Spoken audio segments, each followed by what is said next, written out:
Talofa lava, and welcome back to another episode of Breaking Waves podcast. Thank you to everyone who's watching, who have been supporting us, who have liked and subscribed to us, and also our sponsors for making this possible. We really appreciate all the work that you pour into our podcast and our company. On today's episode, we have a very special guest. He is one of the board members of the Wiri Licensing Trust, Brian Blake, and he's here to join us with a guest who we've previously had on this episode, who I am supporting and endorsing for the Manirewa local board elections. This will be a very biased episode. So Italia Tipelu Masters, thank you so much for joining me here at our humble office. Welcome to the Breaking Waves podcast. Thank you. Second time for you and many more to come. Favorite one. But thank you so much for joining us. Brian, tell us a bit about yourself. Well, geez. So I'm the chair of the Wiri Licensing Trust at the moment. I live here in Wattle Downs, Manarewa, and my kids went to Alfriston College. Both of them finished up a couple of years ago. Daughter's at uni now, and my son's training to be a professional skydiver of all the fun things. Wow. Yeah, not a choice that I would have made, not a choice I would have made. But no, we live out here. We've lived out here for, I think we came here in 2016. And I was asked to stand for the Wiri Licensing Trust in about 2018 by Daniel Newman. So that sort of led me that way. But way back in my past, I've worked for the Lion Foundation, and I was a connection point between the Lion Foundation and the Department of Internal Affairs. So I had a lot to do with pokie machines and the regulated side of that and that kind of thing. I spent, I think it was about 5 or 6 years as the administrator of the Holy Trinity Cathedral in Parnell. Nice. Yeah. And then went from there to running Trust Stadium for about, I was operations manager for 5 years, and then I was CEO for 5 years. And then I came out to South Auckland to the best part. Yes, the best bit, the best bit. I came out here to finish building the new stadium that's down at Bruce Pullman Park. Nice. And finished up there at the end of 2016, and now have my own business which develops stadiums and works in the community and those kinds of things. So my day job is a little bit like my elected job as well. Nice. Italia, tell us about your connection to Brian. Wow. Very good connections. So when Brian came to the best part of Auckland in Manirewa, I was very fortunate to be the general manager at the time at the Netball Manirewa Centre. So Brian is actually my saving grace. He was my safety net during my time at the centre, and together we were able to transform it to what you see today, with our key board members, with that governance structure that Brian would put into the mix. I'm like, what was that? So he was able to guide me and mentor me through all those early stages to ensure that our facility at the Netball Manirewa Centre at the time was primarily netball, but today it's a multi-purpose, multi-sports upgraded facility for our wider Manirewa community to enjoy. So thank you, Brian. Very grateful for the relationship, the partnership, and I think that's what's really important. And now today featuring on one of the best Pacifica podcasts. The bias is real. Just really enjoying this moment right here, right now. Obviously, it's good to see what the Wiri Licensing Trust has done for community groups. For those of you who don't know, Italia is previously a professional netball player for Samoa, right? Get it, girl. So Samoa, Manirewa, South Auckland, ticking all the boxes. Ticking all the boxes. Exactly. They vote for Italia. Okay. Tell us, what is the Wiri Licensing Trust? If you could break it down for us. Oh man, it's a really weird thing. There's only 14 trusts like it in the country. And so if you go back into, I think it was shortly after the First World War, I might have those dates a little wrong, but for a short period of time, New Zealand was an alcohol-free country. And that didn't work out too well for us. And so when we started going back into the serving of alcohol, there was a decision made by the Governor General of the time that communities should be in charge of their alcohol. And he had just recently been to, I think it was Edinburgh in Scotland, and they've been operating this model over there. And what it essentially is, there's some negative effects that come with having alcohol in the community, and that the communities should be directly able to decide how that alcohol is serviced. And so sort of leaving out a whole bunch of stuff, but shoot right forward, the licensing trusts that exist around the country now are the residual of what those were. They used to be all over the country. And the idea was that as a community, you got to decide what role, how much alcohol played in your community, which makes a whole bunch of sense when you think about it and some of the issues we have in South Auckland. We ourselves are a licensing trust for a slightly different reason, and it's that the Manukau City Council way back in the past, they wanted to set up a trust that was held by the community and could hold a big chunk of property. So we own a big piece of commercial property in the middle of Manukau, and the way to do that was to make it into a licensing trust. So ironically, the licensing trust was formed and then had to buy a bar because licensing trusts are controlled through the Sale and Supply of Liquor Act. You've got to have a liquor license to be able to be a licensing trust. So we sort of went into alcohol backwards. We're property first, but we needed a liquor license to remain a licensing trust. It's a very weird thing. But we hold, I think it's about $40 million worth of commercial property on behalf of the community. It's right in the middle of Manukau opposite McDonald's there. You'll see where Krispy Kreme is and Woodside, our restaurant, and our support office is based there with Kim and the team. So we do that. Out of those profits and out of the gaming machines that are operated in our venues, there is funds redistributed into the community. Trillion operate the machines on behalf of us because we don't want to do that. It's quite expensive and intensive, but we operate the hospitality stuff. And so out of those two streams, that money's fed back into our community, which essentially runs from Puanui Road down to Conifer Grove in Manarewa. It's a geographical boundary, so it doesn't really marry up to an election boundary. It's very weird because it's old. It's an old boundary, but it hasn't changed yet because it's part of legislation. So that's what we do. We operate all of that property, all of the hospitality, and then the profits out of that, a good chunk of them go back into our community and get redistributed into things like Netball Manarewa, various football clubs, arts groups, you name it. There's most community groups we've got some sort of a relationship with. Nice. So Italia, tell me how the Wiri Licensing Trust works directly with the local board, why these two entities are important. I think it's important firstly to have the right people in those spaces. So for example, to have Brian and his expertise in that Wiri Licensing Trust section as the current chair for a couple of terms. So it shows his professionalism and his experience and how he can continue to impact in those spaces. And then we have the Manadeo Local Board, which is currently led by Manadeo Action Team as well. Matt Winiata is the current chair. And so we have to have those key people in those spaces to fully understand how they can better provide and better service and better support our wider community catchment. And so the Wiri Licensing Trust and the Manadeo Local Board were two key areas and key networks that supported me when I'm in the middle, being a GM of a facility for our wider Manadeo community. Was how can you guys help us so we can help the people? And so I was able to build very good relationships with Brian and then very good relationship with our Manadeo Local Board. And so I think it's a very important role to understand the dynamics of how we need to know the key people in our communities. And so Wiri Licensing Trust offers so many different services for us to support our upcoming grassroots programs. So I think subsidizing free junior fees, for example. So there's no barriers to our families because there's big families in South Auckland, especially Manarewa, helping like the Marlins Rugby League Club with Phyllis Latu, and then over to us here in the Netball Manarewa Centre in Karl. And so they're in the football space, rugby spaces, and then even in the arts areas. So there's a wide range of groups that they have supported. And then the Manadeo Local Board is there as well as another safety net option. So very important that these elections we do vote for the right people for these spaces. Absolutely. That's a good point, having the right people in those spaces. So talking about funding happens, there's a lot of conversations around funding in our business community and our non-profit organization community.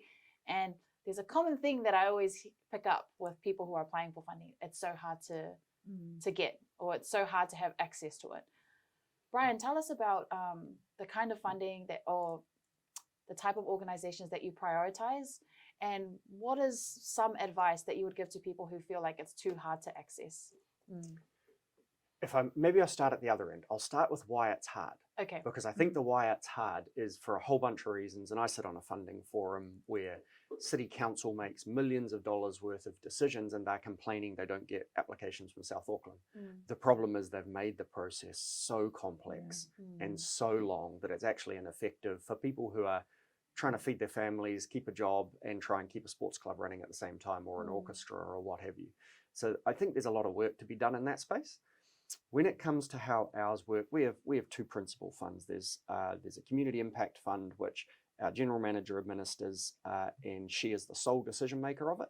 And she looks after, it's a smaller amount, but it's one web form, you're in and out in about 60 seconds. It's very, very simple. And then she will talk to the person and figure out, is this something that's good for us? Then there is the class 4 gambling money, which comes out of the pokie machines that are attached to our venue. Now, for very good reason, that money is very, very carefully managed. And it has to be by law, because historically people have done all sorts of dodgy things with it, and things that are not good for the community. And so the government has said, look, there are these processes that we want wrapped around it to make sure that everyone has an equal opportunity to it. So that's the bulk of the money. But it is a little bit of work the first time you get through it, but it does need to be very carefully managed, because it does come from a source that we've got to be very careful about how much harm is done in that space. And so we always are trying to tread that line of, can we do this out of operational funds rather than out of charitable funds? Right. Because at some point in the future, we'd love to not be part of the gaming money. It would be good to see that gone from our community. I think most people would agree, but at the moment, if we were to take $3 million a year out of this community, just about every sports club would fall over. And you would go from $160 to play a season of netball to about $500 per person. You know, it gets pretty crazy.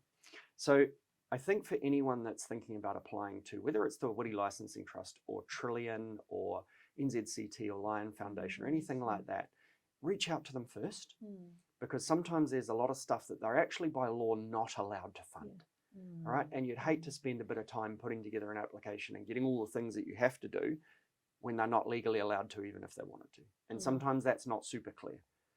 And then often they will say, hey, yeah, we're really interested in this.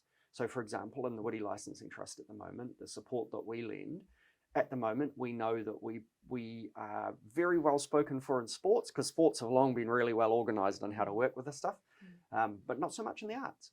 In Manarewa, in the arts space, we're a little light. And so we're looking around for those arts communities that we can support. They do have to get to the threshold that, you know, because of that money, but every funder has their own things that they're working on at the moment. And they, you know, after this election, if I'm re-elected, one of the things we'll do is we'll sit down and we'll establish what are our priorities going to be for this next term. At the beginning of this term that's just coming to an end, we sat down, to your point with Italia, we sat down with Matt and the team from the local board in a joint meeting. We knew that council had no money, because that was when all the council budget cuts were coming through. And so we sat down with the local board and worked out what was their capital priority plan they weren't going to be able to fund. And then the ones that were related to like a rugby club or a football club or an orchestra and things like that, where we could, we got them behind them and helped those clubs instead.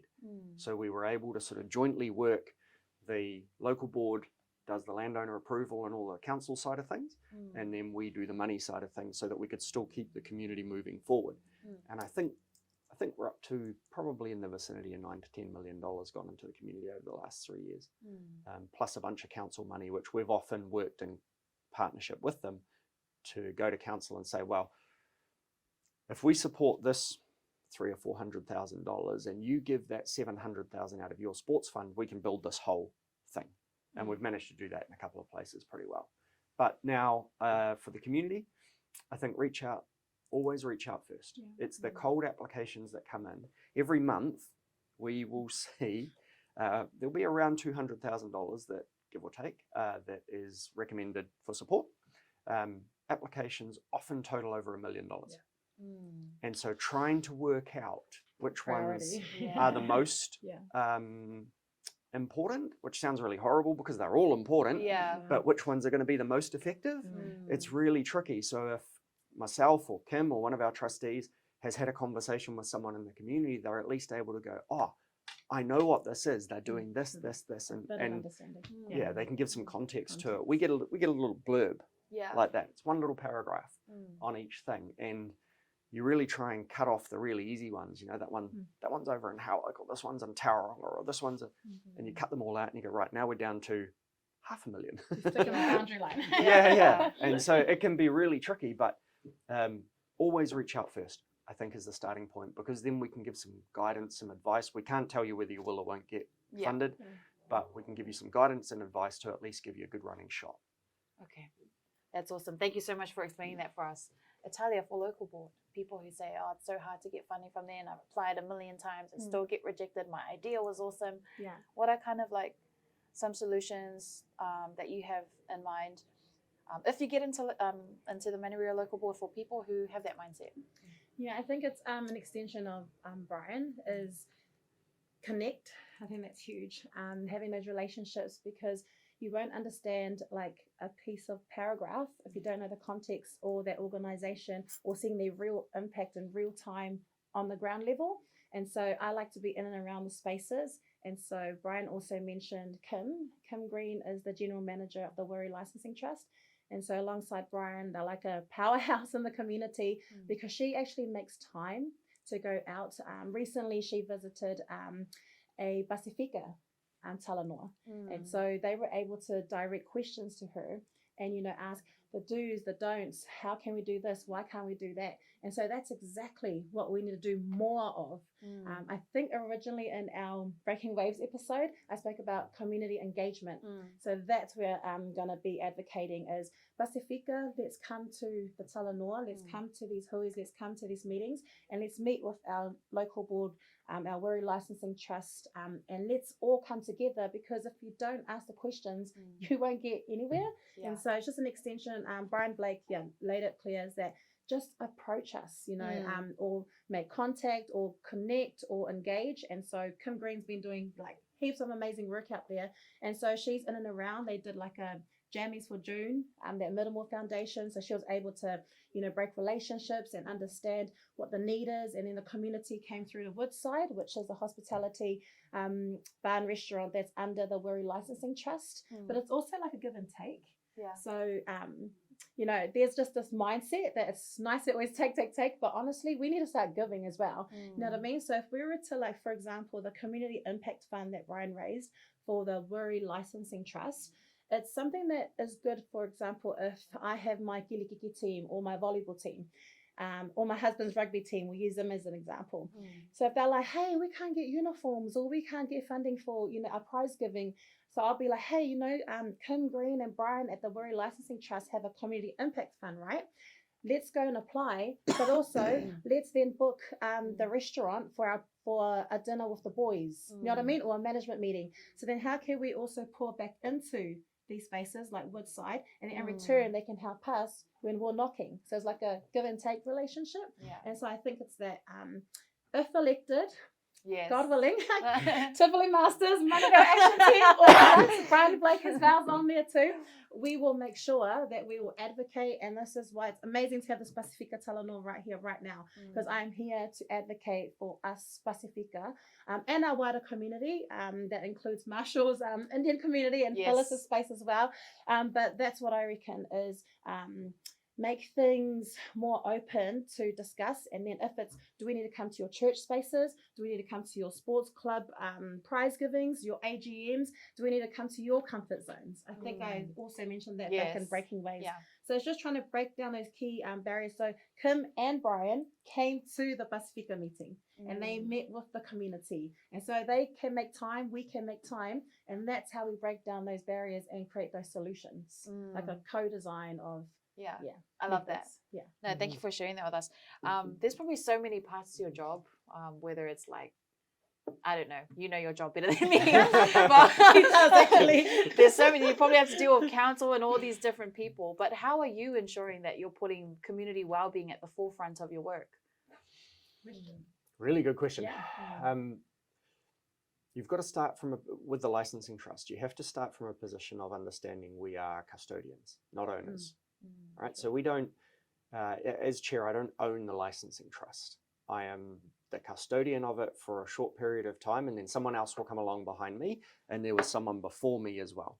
And coming from a Māori Far North family, you want to make sure you respect the work that was done by the people before you, and hopefully build on that foundation and make it better. I hope we have over the last 6 years and into the next 3. You have. He has. He has. You never want to be bold enough to state it as a fact, but I think we have, and I hope we have.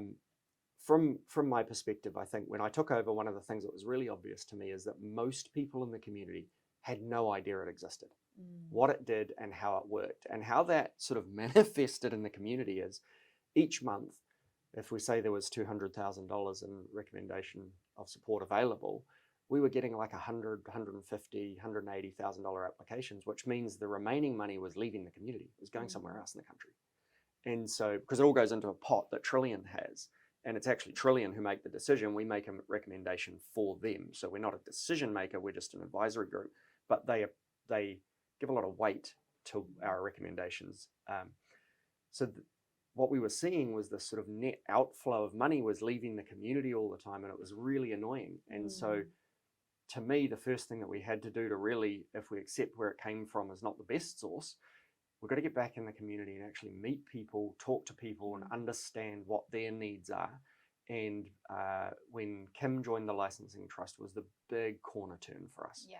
That was the point where we had someone, Kim's background is as a professional sporting athlete and as a community sport development person. Wow. So she comes from community. She's not from my side of the world, which is gaming and compliance and all that. Yeah. And business and serious numbers so guy. the two sides of us work together really, really well. And Yeah. so Kim is able to go out into the community and while we're here, she's having lunch with a community leader to understand what we can do with them in the next 3 years. And then she'll come back and form up a plan and sort of recommend that to us because she's our expertise. And I think that that's a really important part of actually, as Italia said, having meaningful relationships in the community that people will ring us and tell us stuff or ask us stuff, or they're thinking about something and going, hey, we're thinking about doing this. Is it something you guys would be interested in supporting? And we can never say, yes, we'll give you money for it because Trillian made the decision, but we can say, I think that's, we should have a talk about that. And we'll come and see you and we'll have a chat. And the meeting that Kim and I came to recently was really around part of the action team when we were starting to shape up for this election. One of the things that those of us who had been with it for a little while started to notice is we don't look a lot like our community. Speak on that. we look a little different. And so there was a really concerted effort from Daniel and others and myself to find people like Italia and Phyllis and Raywin and Marshall from different parts of our community, because it's changing. We've got huge amounts of Indian people moving into the community now, and it's fantastic. And we need to have a representative face for them. The Pacifica community makes up 41% of our community, but we didn't have a Pacifica candidate on our group. And so we've started to build that group together. What we also knew was going to happen was as soon as we unplugged that bathtub, it was all coming in our direction. I said, get ready for breaking waves. Literally. And it did not disappoint. I said, I can help, but are you ready? Because I know the Pacifica community. Exactly. And so now we're out sort of talking to these communities, which is amazing because, you know, through people like Italia and Phyllis, we have connections into these communities that are trusting connections, and we can sit and have a conversation. I think that's the most important bit. And then we just sort of let nature take its course, and the best ideas will always float to the top. Unfortunately, we can't fund everything and everyone. That's just not an achievable outcome. But to try and work out which are the ones that are going to make the most long-term impact in our community, we've got some good allies around the table now. And that's where the Manarewa Action Team now, if you look around it, has a bit of everyone in the community in it. You know, which I think is a really, really good part of it. Right. Let's say someone has a really good idea to help the community, and they have a community themselves that they're attached to, and they fail on their first try to apply for some reason. What's your advice to them? Go to the website, find either my email address or Kim's email address, and email one or both of us. Get straight in contact. Meet you guys in real life. Set up a meeting. I'm always mindful of saying yes to a very big audience. But if we're not able to physically come and meet, because it's not my full-time job, if we're not able to physically come and meet, we can at least answer questions on email. That's the worst case scenario. And if it's something we're not legally able to support, or it's not a priority or something, we will tell people. We don't want people wasting time if it's not a priority, or if we have had this happen, if we misunderstood what the application was actually for, because we only get the little blurb, right? And so that's the importance of pick up the phone, have a chat or an email, have a conversation with us, because then we can sort of say, look, we might be able to, or no, that's not us. but we also know every other funder in Auckland. True. And so often we can sort of say, hey, it's not really our thing, but maybe talk to Ben at NZCT or and at least introduce people across the way to others. So we're happy to help where we can. We can't fund everyone, but we can certainly help give some advice around what might improve the chances of success. Long process, but all good things take time. Yeah. Tell us, well, Italia has shared with us how you help support her netball team. Tell us about what are your 3 favorite projects that you've helped build in the community? Tell us about it. Funny, I got called out with this question a couple of weeks ago and someone said, why didn't you mention us? So after this thing, you're going to have on the subject and put in the credits I can at give the you end. a list. No, I think for something that we did recently, we were doing a video for something, and in that video I did have a list of all of the projects, and it totaled over 160 something that we had either. Some of them we support long term, so there are a handful, not many, but there are a handful of salaries around the city that we support for really key people. Like I don't think they'll mind me telling this, there's an organisation that we support the councillors who counsel the councillors, if that makes sense, who deal with some of the really toughest stuff in our community or in any community. And so we support programs that get them, support the supporters kind of thing. Really, really small niche. It's not a big chunk of money, but it is a really, really vital service because those people deal with really some of the toughest stuff you'll ever hear. From mine, I think the program the one that always jumps out to me is one that I sort of started with a harebrained idea, and most people who know or have dealt with me will know this is how these things work. I come up with a great, stupid idea, and then Kim puts some safety rails around it and makes it actually a sane idea. And then what it was kids coming into primary school from out of COVID. So there was a cohort of kids, 2 and 3 years or 2.5 years, who hadn't gone through daycare and preschool and kindy and all of those things. And around town talking to people, I was hearing teachers concerned about what was going to happen when these kids arrived at school and they hadn't been socialized and they hadn't been used to structured long days, and how were they going to educate them? And so I was talking about this and had this idea of doing it a particular way. And Kim said, I think we need to talk to a guy named Rick. And we went and spoke to Rick, and he's an ex-school principal. He runs the Find Your Field of Dreams program. And he said, oh, look, there's a bunch of technical reasons and family reasons why it won't work that way. But if we change it and we do this, this, and this, you can achieve the same outcomes through schools. And what that's manifested into is there's a program that the Licensing Trust has run supported, Trillion Fund, for the last 3 years. And it's a program going into primary schools specifically for kids between 5 and 8 and helping them deal with big feelings. So that when they're in school and these things that they weren't, all the fundamental skills you learn in kindergarten and preschool and negotiation, all those things that happen when you're fighting over toys as a kid. That's a really cool thing now that I think it's through tens of thousands of kids in our community. And they're just literally going round and round each year through those schools, doing it with all that. That's a really cool thing to kind of sort of sit there and say, oh, what can we do about this? And then have some people who are way smarter than me actually turn it into something that's a sustainable program. And I think it's on its pathway now to maybe getting some Ministry of Health funding, hopefully, to become a permanent thing in our community. Nice. That one's pretty cool, I reckon. If you can help a few kids out and just move the needle a few degrees when they're 7 years old, that's a big move at the other end. Planting a seed. Yes. Absolutely. There's so many other things. Okay, we'll pick one more. We need one of those hats where we put the things. Tell us about this one. What would it be? It shows there's a lot. Yes. Yeah, there's heaps. There genuinely is heaps. Are you trying to stay off the sports? Is that why you went towards that? No.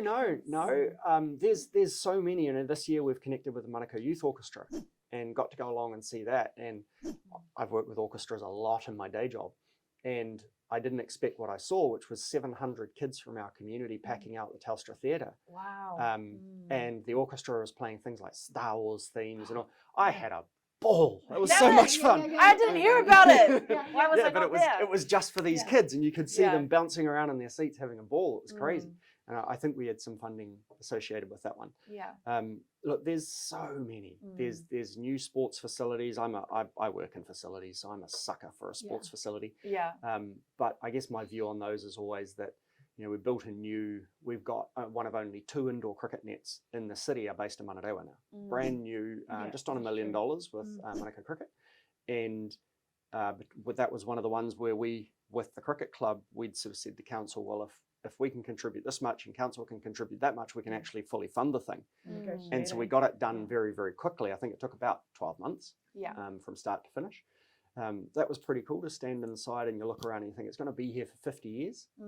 If it's looked after, it'll be here for 50 years. And if there's 1,000 people a year or 1,000 players a year go through it, or like at Netball Manarewa, something real simple like we paid for the padding on the goalposts there. I think we've just put a new audio system in there and a few other bits and pieces. That stuff's there for, I think the old system was 25 years old. Wow. And so the new sound system, which is not a lot of money, it's there for 30 years. And 30, there's how many thousand people go through that facility every year. Times 30 is the benefit of that. It's kind of cool to be part of that and kind of go, it's going to way outlast me. Yeah, absolutely. Little fingerprints here and there, every That's awesome. Yeah, thank you for all the work that you've done. It's so inspiring to be seated here next to you both and hear about it. But usually I ask people, why should people vote for you? But I want to ask Italia why people should vote for you. So for him. So Italia, why? First of all, give us when the voting is and how people can vote, and then why they should vote for Brian. Okay, so the voting papers, please check your mailboxes from the 9th of September to the 22nd of September. The voting papers come out, and so it's like a black and white form, and there are just names on it, but in bracket is your team, or if you're an independent, no team. And so the Manarewa Action Team, there's a few of us, I think about 11 of us, and there's different columns in there. But for the Wiri Licensing Trust, we have Brian going for re-election, as well as 5 others from our team. And so the Manarewa Action Team, we campaign together, we support each other, and we are encouraging the support of our full Manarewa Action Team. And why Brian? Why not? No pressure. Why not? So when I first started the Netball Manarewa Centre, honestly, I was a rookie in the community facility space. It was like, God, why am I being called to this space? Who am I? And so he connected me with Brian very early on in my time at the centre. And so I think if we want someone who is professional in terms of understanding what is required for the Wiri Licensing Trust, he already has the experience to back him. He's already built all the relationships over the years. He does have a heart to serve. That's why he's able to make time to come and meet with you, being open about how to engage and communicate. And if you don't get it the first time, he has mentioned, to always try again. He also has strong networks, which I think is a huge plus for our wider Manarewa community. So, at the grassroots level, as well as the local board level and the council spaces. And so he's your numbers guy, and it's all about how you move the pieces as well. So to be able to negotiate as well, to come in and say, hey, how can we help them a local board, and how can we help council, how can we help community groups?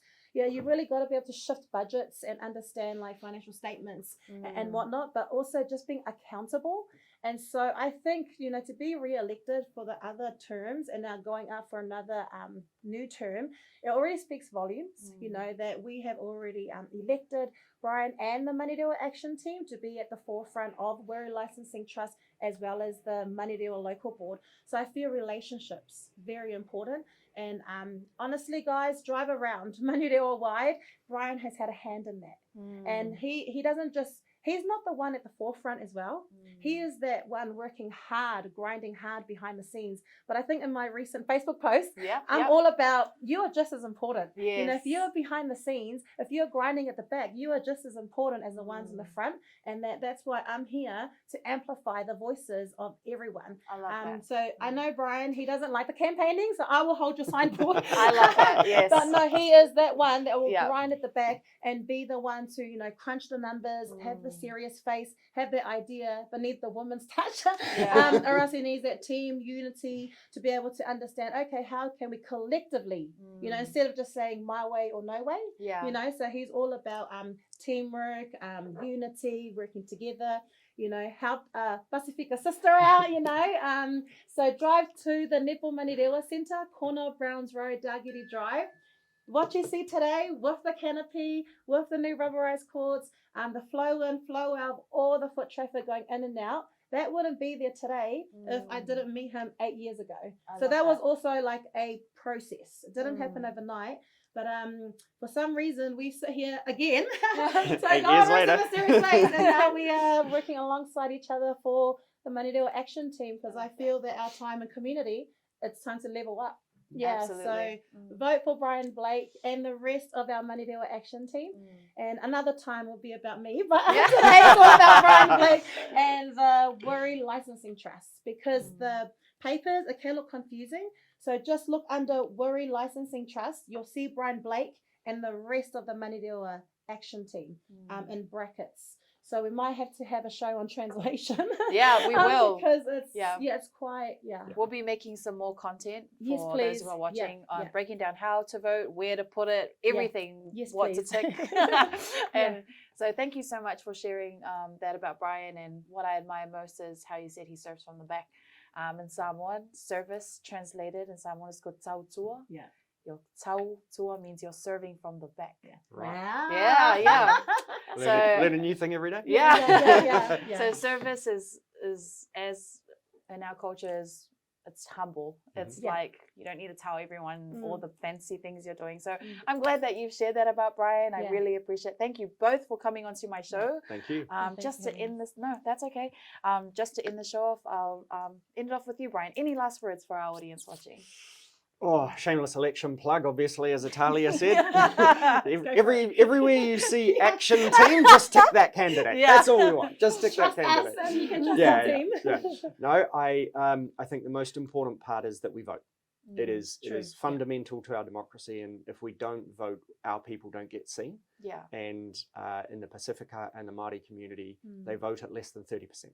Well less than 30%. And so my screaming plea to everyone, almost no matter who you vote for, but obviously vote for the action team, is just vote. Yeah. It's a paper ballot.